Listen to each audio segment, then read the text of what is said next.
All right, it's Imperial time.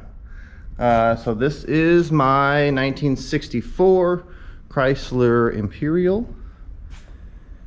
This car is 19 feet long. It weighs 5,000 pounds.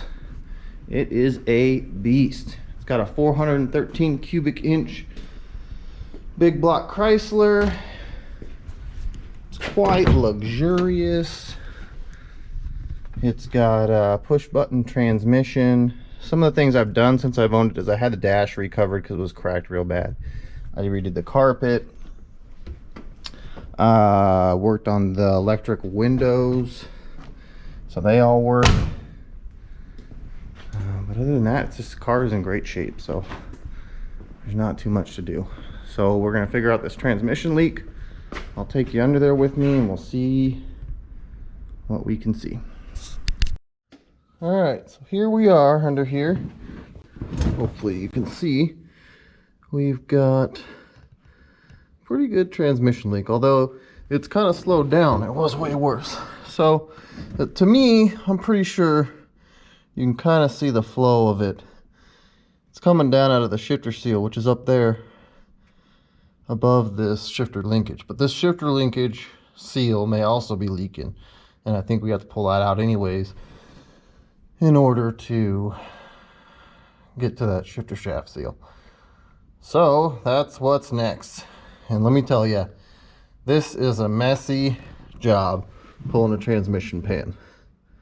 I used to do it for a living, but we had, you know, lifts and these big buckets and everything. So hopefully we can do this without making too big of a mess.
All right, I was successful.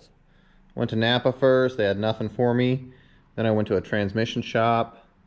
Guy was great. He found it. You can see the difference in the two seals. This one's the old one. It's all kind of out of shape. And it's actually a little bit smaller in diameter than this one, so I think it's kind of shrinking up over the years. So we'll get that put in, and we'll put the valve body back on, and the pan, and clean up this big mess, and hopefully this thing doesn't leak anymore.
So this is the next thing. I gotta pull this fuel tank sending unit back out and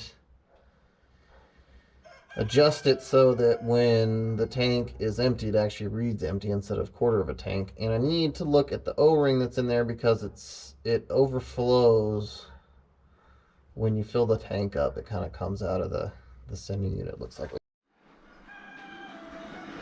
Alright, so here's the sending unit. Pretty simple device here. I just put a little bend in here so that because it sits in the tank like this, and it wasn't quite bottoming out all the way. So I put a little bend in it, and now it should work. I just have to reinstall it. Alright, so here's the last problem that I've been dealing with the Imperial, and that is this carrier bearing. The bearing itself is fine, but as you can see, it's becoming detached from the rubber. So I need to figure out a way to clamp this back down and keep it from coming apart any further. Because sometimes I get a crazy vibration out of it. Most of the time it's fine. So I gotta ponder that, figure out what I'm gonna do to keep that together. Alright, so I'm done pondering. What I'm gonna do is this. I got this clamped together, and then I'm gonna grind or wire wheel this so it's clean, and I'm gonna weld a little strap that joins these two pieces, and that will keep it from coming apart, because it's pretty well glued to this side and it's just coming apart kind of at the top on this side. So what I'm gonna do is I'm gonna do that, but I'm gonna do it in 4 areas so that way it's fully together, and that should be it.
Alright, so I think that's gonna do it. I think those 2 will be fine. Yeah, now just gonna hit it with a little bit of paint so it doesn't rust, and then throw it back in the car.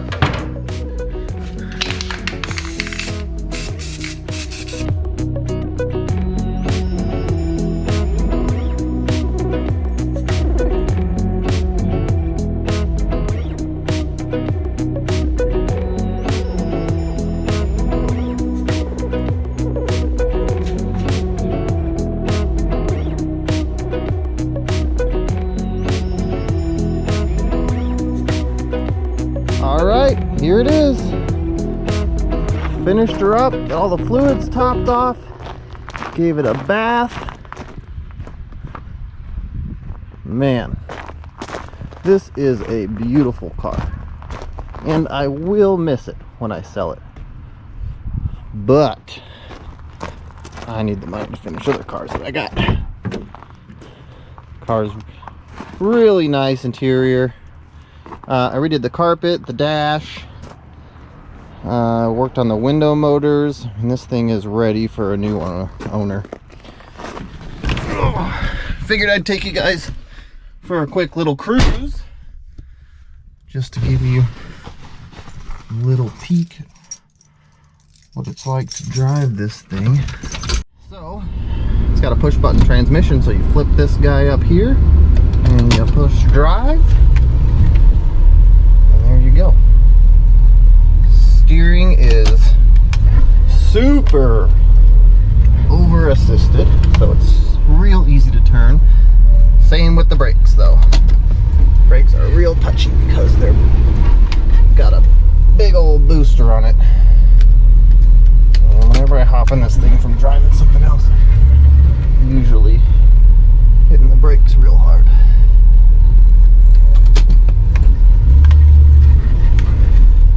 So let's see.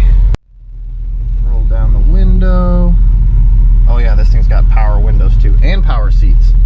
And it's 1964. And a power antenna actually.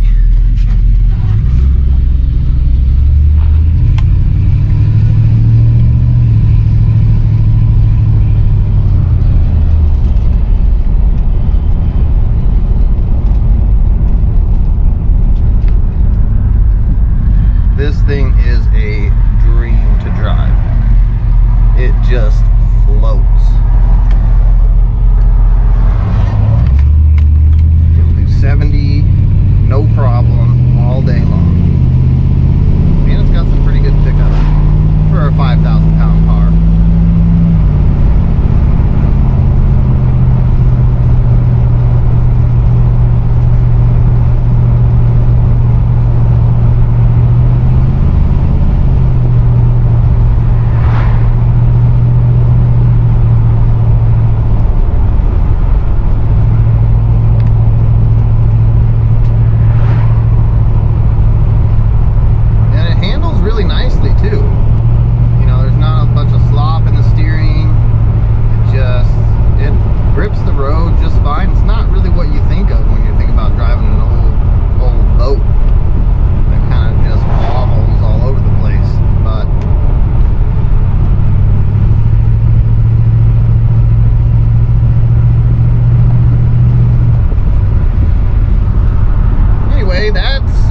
That's it for this project.